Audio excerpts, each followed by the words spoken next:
নমস্কার বন্ধুরা, শুভ সকাল। কাকলি কুকিং ব্লগ থেকে সবাইকে স্বাগত জানিয়ে আজকের ভিডিওটা আমি শুরু করলাম। তো এখন আমি চলে যাচ্ছি ধান মেলার জন্য।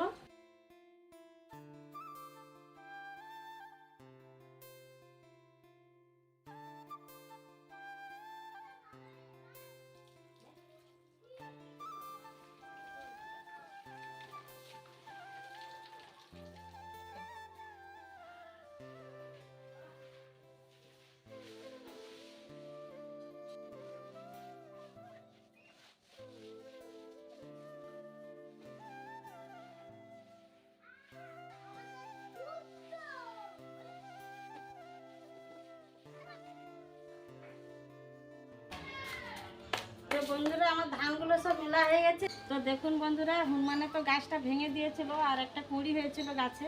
তো আমার ছেলে তো প্লাস্টার করে দিয়েছে। তারপরেও দেখুন কত সুন্দর ফুলটা ফুটেছে, গোলাপ ফুলটা।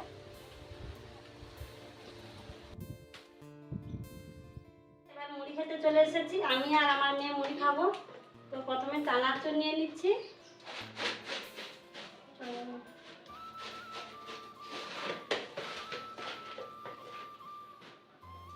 চানাচুর আর এই যে ওলকপি ভেজে রেখেছি, ওলকপি নিয়ে নেবো।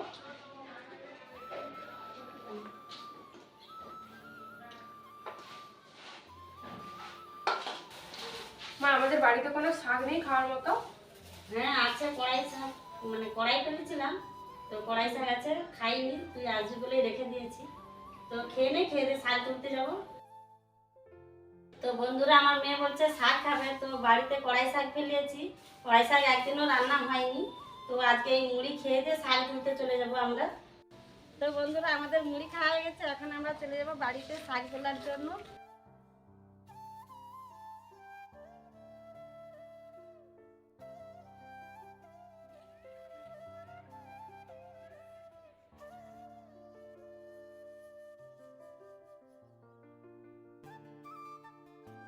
তো বন্ধুরা, আমরা এখন বাগানে চলে এসেছি কড়াই শাক তোলার জন্য। দেখুন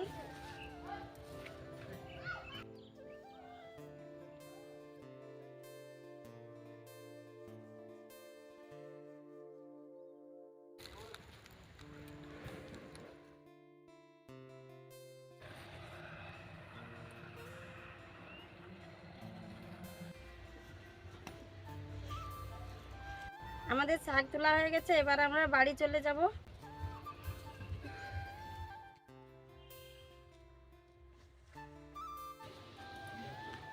তো শাক নিয়ে বাড়ি চলে এলাম। এখন একটু ধানটা আরেকবার উল্টে দেবো। যত তাড়াতাড়ি উল্টাবো পাল্টাবো তত ধানটা তাড়াতাড়ি শুকনো হবে। তো এখন আমি ধানটা উল্টে দিই।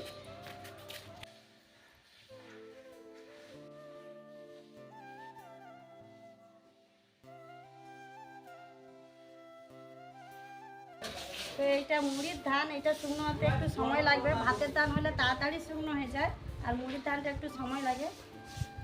এটা শীতের দিন তো রোদটা একটু কম লাগে, তাই 3 থেকে 4 দিন লাগবে এই ধানটা শুকনো হতে।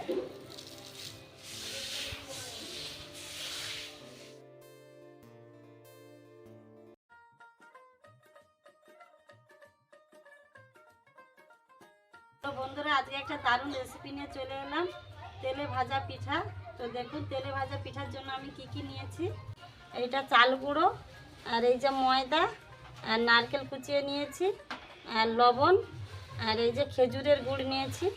তো চালের গুঁড়োটা এই কাপের 3 কাপ চালের গুঁড়ো আছে, আর 3 কাপ ময়দা আছে। আমি এবার সব উপকরণগুলো একসঙ্গে মিশিয়ে নিচ্ছি। চাল গুঁড়ো নিয়ে নিয়েছি,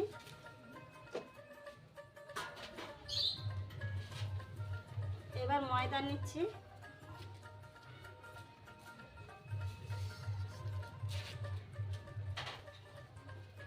কুচিয়ে রাখা নারকেল দিয়ে দিচ্ছি,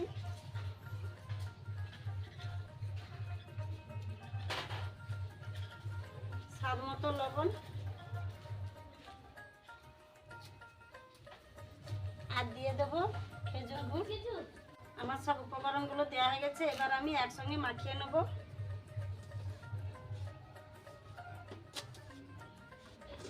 আমার মাখানো হয়ে গেছে। এবার আমি গরম জল দিয়ে দেবো। হালকা গরম জল নিয়েছি, পরিমাণ মতো জল দিয়ে দেবো।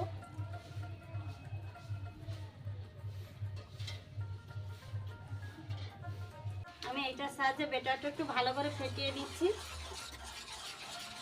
তেলে ভাজা পিঠের জন্য যত ব্যাটারটা ফেটাবো তত ভালো হবে, ফুলবে ভালো পিঠাটা। অনেক সময় ফেটাতে হবে। এখন এই যে এইরকমই ব্যাটারটা হবে।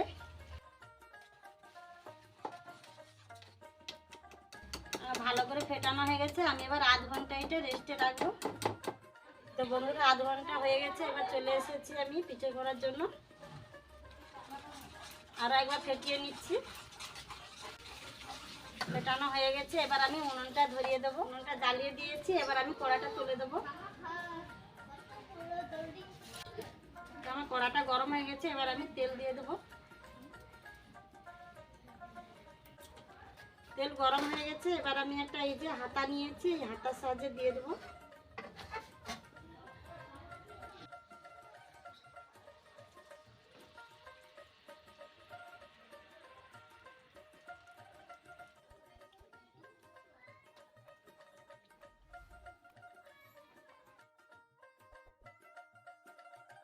তো দেখুন বন্ধুরা, তেলে ভাজা পিঠাটা কত সুন্দর ফুলেছে। এই যে দেওয়ার সঙ্গে সঙ্গে উঠে গেছে কড়া থেকে, খুব সুন্দর হয়েছে। দেখুন দেখুন এই যে কত সুন্দর হয়েছে দেখুন।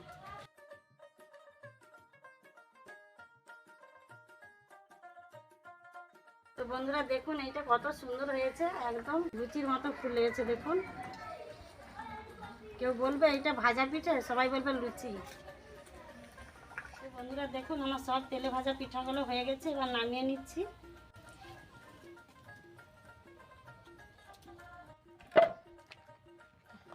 বন্ধুরা দেখুন পিঠেগুলো কত সুন্দর হয়েছে। একটা আমি কেটে দেখাচ্ছি কীরকম নরম হয়েছে। দেখুন ভেতরটা কত সুন্দর সিদ্ধ হয়ে গেছে। এই যে দেখুন, যেহেতু এটা শীতকাল তাই আমি নলেন গুড় দিয়ে তৈরি করেছি ভাজা পিঠেটা। আপনারা চিনি দিয়েও করতে পারেন। তো শীতের দিনে তো নলেন গুড়ের পিঠেটাই ভালো লাগে, একদম নরম তুলতুলে। একটু খেয়ে দেখি। তো বন্ধুরা আমি করছি বলে বলবো না যে খুব ভালো হয়েছে, সত্যিই খুব ভালো হয়েছে।